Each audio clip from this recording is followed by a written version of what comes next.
Stylings of Miss Robin Pine. This is Robin Pine, ladies and gentlemen.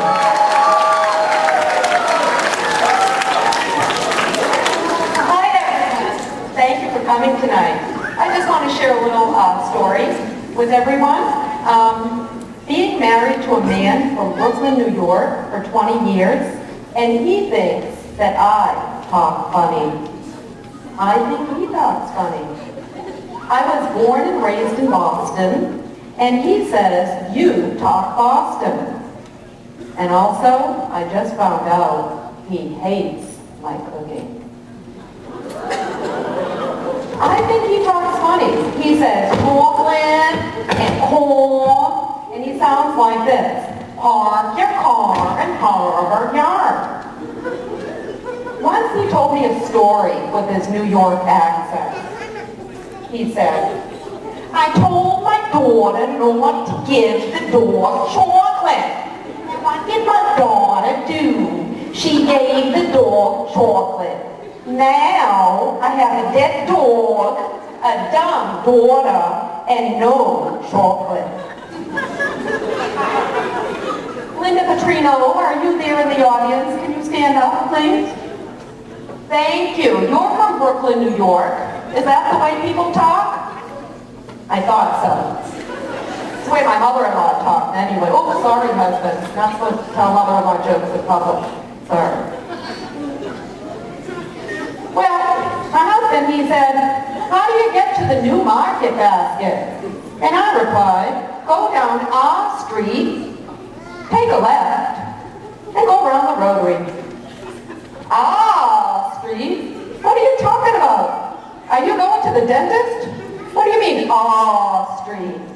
What do you mean, ah, street? I'm talking about this street. Go down this street and take a left and go around the rotary. Well, you know, in New York, we don't take a left, we make a left. We don't call it a rotary, we call it a traffic circle. Apparently, everyone calls it a traffic circle, except for Mrs. GPS. And no, I didn't say GHS for Gloucester High School. I said Mrs. GPS. She called it a roundabout.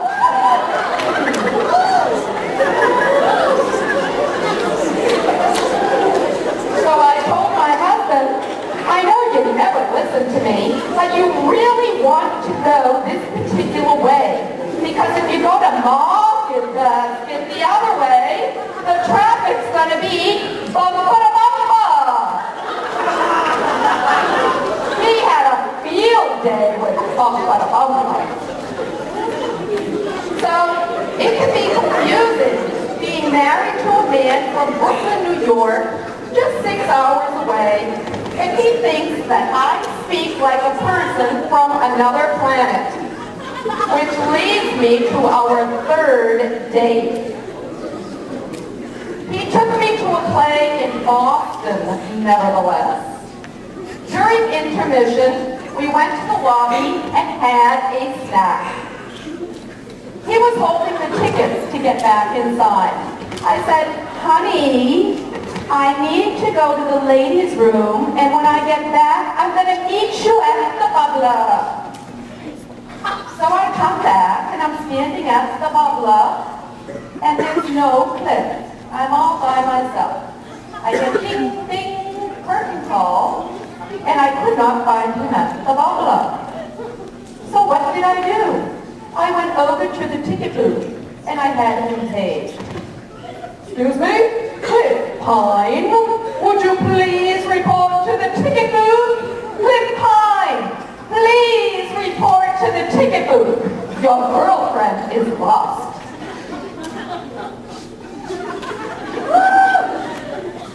Again, I talk funny.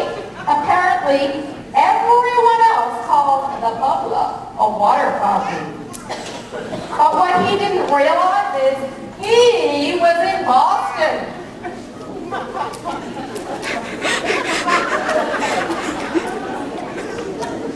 I lost my car keys on the way to Market Basket. I needed to go to Market Basket. So I asked him for help.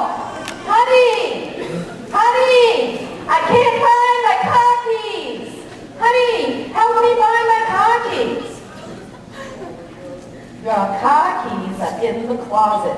But I don't put my car keys in the closet. Oh, yes, you do. Your tan pants are hanging up in the closet. Again, he thinks I talk funny. He asks me, how do people from Boston learn how to read? For example, when you read the word market basket, you say market basket. How do you explain to young children not to say the ah when they're learning how to read? Oh, honey dear, that's easy. The ah is silent. By the way, how many people here in the audience know what gotta get it is? Raise your hand if you know what gotta get it is. Gotta get it. Gotta get it. Okay, I'll tell you. Apparently, only people from Boston say gotta get it. It was Saturday night, you know, the big night of the week. And I told my husband, I'm going to Market Basket, and I'm going to get a chicken for dinner.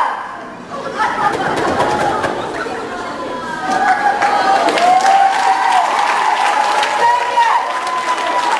This New Yorker again was confused.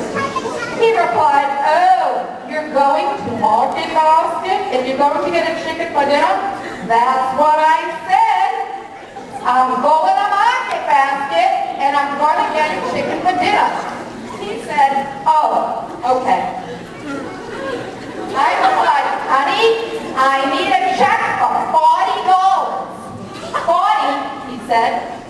40, what's 40? How do you spell that? F-O-R-F-O-T-Y, 40?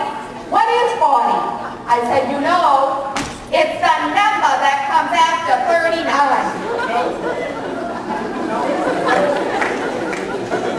Okay, now we're going to have a new topic. After being married for 20 years, big surprise. Thank God there's not another woman. But there's something that's almost equally as terrible. I just found out my husband hates my cooking. Let me tell you a story. We went to a New Year's Eve party, a family New Year's Eve party. My brother-in-law was doing all the cooking for everyone. He only allowed the men in the kitchen.